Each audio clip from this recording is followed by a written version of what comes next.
Кыргызстан эгемендикти алгандан кийин Кумтөргө кандай үмүт артты эле? Өлкө кайра жаралуу гүлдөп өнүгүү жолуна түшөт деген аруу тилектер болгон. Албетте кенди туура иштетүү менен Кумтөр долбоору бакубат өлкөнүн пайдубалын түптөп, экономиканын өнүгүшүнө дем бере алмак. Тилекке каршы мунун баары коррупциянын айынан ишке ашкан жок. Передо мной, как президентом страны, стоял ряд важных стратегических задач. Это и создание собственной национальной валюты, национальной финансовой системы и обеспечение ее постоянным надежным источником золотовалютных ресурсов, которым могло стать золото Кумтора. Башкы келишимге ылайык кендеги үлүштөр төмөндөгүчө бөлүштүрүлгөн. 66,7% Кыргызстанга, калганы Камекого. Ошол эле учурда башындагы талаптарга ылайык Канада тарап 10 жылдан кийин көзөмөлдү толугу менен Кыргызстанга өткөрүп берип, Кумтөр долбоорун аякташы керек болчу. Андан ары кандай болгону баарыбызга белгилүү. Кумтөр долбоору боюнча келишим 2003-2009 жылдары бир нече жолу өзгөртүлгөн. Бирок Кыргызстандын пайдасына эмес. Адаттагыдай эле бул атка минерлердин жасаган иши. Натыйжада Кыргызстан экономикалык жактан пайда тапкан жок. Тескерисинче канадалыктар биздин алтынды сатуу менен эбегейсиз киреше тапты. УКМКнын иликтөөсү боюнча Камеко корпорациясынын кызмат адамдары, анын туунду компаниялары жана Центера өлкөнүн кызмат адамдарын сатып алган деп эсептейт. Тагыраак Айдар Акаев жана Камчыбек Кудайбергенов Кумтөр долбоорун атайлап ыңгайсыз реструктуризациялоо үчүн $11 миллион мыйзамсыз которуу жана Центеранын акцияларын кошумча чыгаруу аркылуу Central Asia Gold Limited'тин пайдасына Центеранын акцияларын Торонто фондулук биржасына жайгаштыргандан кийин $44,2 миллион сатылган.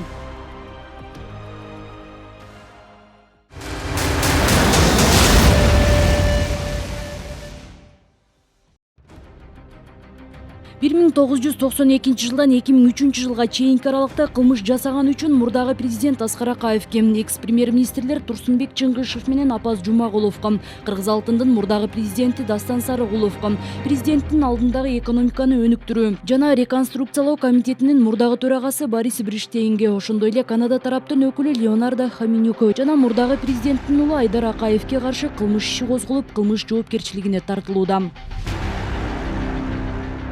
Я искренне прошу прощения за допущенные мною ошибки, за то, что не оправдал надежды кыргызского народа по проекту Кумтора.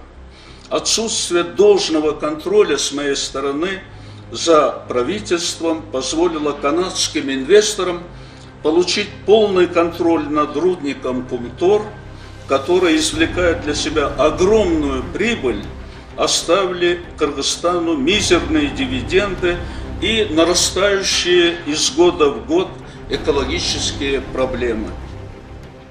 Ал эми 2009 жылга келсек, мурдагы президент Курманбек Бакиев, мурдагы премьер-министр Игорь Чудинов, жаратылыш ресурстары министри Капар Курманалиев, мурдагы өлкө башчынын баласы Максим Бакиев, Кыргыз алтындын директорлор кеңешинин төрагасы Алексей Елисеев, Кыргыз алтын башкармалыгынын төрагасы Алмазбек Жакыпов жана Кумтөр Голд компаниянын президенти Андрей Сазанов.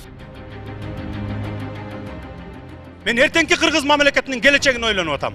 Садыр Жапаров башында турган депутаттык комиссия 2012 жылы Кыргызстандын кызыкчылыгын коргоп, Кумтөр долбоору боюнча шарттарды жакшыртуу тууралуу чечкиндүү кадамдарга барган. Бирок ошол учурдагы жогорку кызмат адамдары мурдагы президент Алмазбек Атамбаев баш болгон атка минерлер канадалыктарды коргоп бут тосушкан. Алар өлкөнүн кызыкчылыгын толук коргой турган депутаттык комиссия тарабынан даярдалган парламенттик токтомдун долбоорун өткөрүшкөн эмес. Алмазбек Атамбаев өзүнүн бийлигинен пайдаланып Садыр Жапаровго жана башкаларга каршы саясий куугунтуктарды уюштурган. Кылмыш иштери ачылып, Жапаров чет өлкөгө кетүүгө мажбур болгон. Парламенттин мурдагы төрагасы Асылбек Жээнбеков, эл өкүлдөрү Төрөбай Зулпукаров, Алмазбек Батырбеков, Талант Узакбаев жана Исхак Пирматов, ошондой эле мурдагы премьер-министр Өмүрбек Бабанов, президенттик аппараттын мурдагы жетекчиси Данияр Нарымбаев жана өкмөттүн жогорку кеңештеги мурдагы ыйгарым укуктуу өкүлү Динара Молдошева, мурдагы экономика министри Темир Сариев атылган факт боюнча кылмыш жоопкерчилигине тартылды.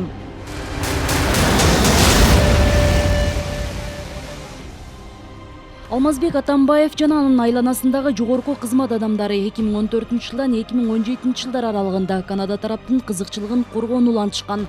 Буга далил катары 2014-жылы 23 апрелде мөңгүлөр жөнүндө мыйзам даярдалып, президентке кол коюуга жөнөтүлгөнүн айтууга болот. Атылган мыйзам долбоорду депутат Эркингүл Имангожоева жана Чолпон Султанбекова демилгелеген. Документ мөңгүлөрдү, карларды, муздарды коргоого багытталган. Ошондой эле таза сууну стратегиялык запас катары коргоону көздөйт. Когда Атамбаев стал уже миллионером, многие сегодняшние миллионеры только бизнес начинали, а я уже был здесь долларовый мультимиллионер.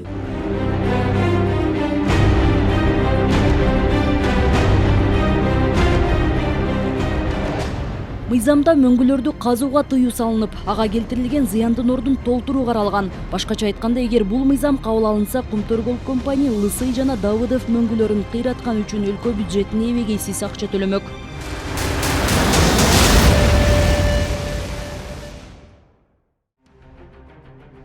Ошол эле учурда Центера атылган мыйзамдын кабыл алынышын каалабай 2014-жылы 9 майда алар Алмазбек Атамбаевга кайрылып, мыйзамга кол койбоону жана документти кайра карап чыгуу үчүн кайтарып берүүнү суранган. Анткени бул мыйзам алардын жеке кызыкчылыгына жооп бербейт эле. Алар каалагандай эле майдын аягында Атамбаев өз элин ойлобостон канадалыктардын кызыкчылыгын коргоп, мөңгүлөр жөнүндө мыйзамды жогорку кеңешке кайтарган. Ошентип мыйзам кабыл алынбай мөңгүлөрдү жок кылуу улана берген. Анысы аз келгенсип казынага бир да тыйын берилген эмес.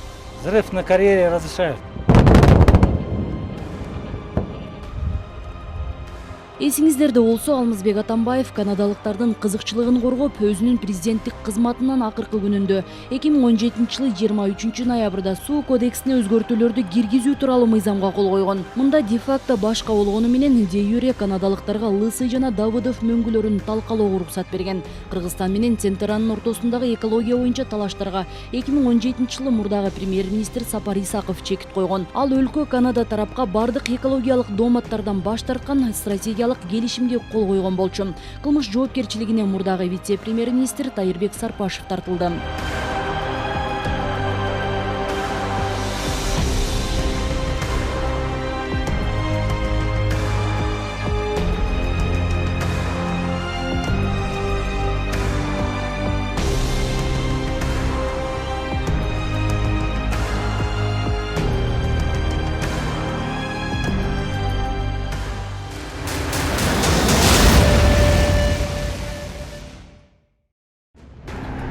Ошол эле учурда 2014-2017 жылдары канадалыктар Кыргызстандан ар кандай ыкма менен акчаларды алып чыгып кетип турган. Тагыраагы зайым түрүндө $500 миллиардка долларды чыгарып кетишкен. Ушундай эле жол менен 2003 жылы компания $200 миллион чыгарганга жетишкен.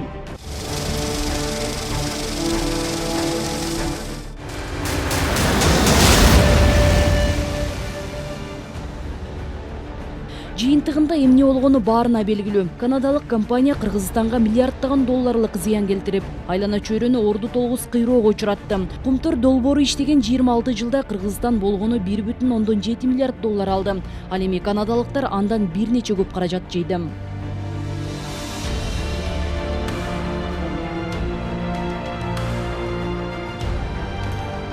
Кумтөргө киргизилген тышкы башкаруу азыр өз ишин улантууда. Биринчи айда эле алтынды сатуудан түшкөн жалпы киреше $82 миллион ашкан. Денгиз бөлтүрүк бүгүнкү күндө тышкы башкаруу төлөгө жөндөмдүү экенин белгилеп, кызматкерлердин, подрядчылардын жана мамлекеттин алдында милдеттерин аткарууну улантарын айткан. Кумтөр иштеп жатат, мындан ары да иштей берет. Бирок эми Кыргызстандын гана кызыкчылыгы үчүн иштейт. Муну мамлекет башчысы бир нече жолу белгилеген. Земля здесь, рудник здесь, золото находится под нами. Мы его будем добывать любыми способами. Потому что за нами стоят 4000 людей. За ними всеми есть Кыргызстан, экономика. Поэтому пытаться поставить нас на колени – это бесполезно. Жогорудагы Кумтөр кенине байланыштуу ачыкка чыккан бардык жагдайлар азыр УКМК тарабынан иликтенүүдө. Кумтөр маселесине акыркы чекитти сот коет.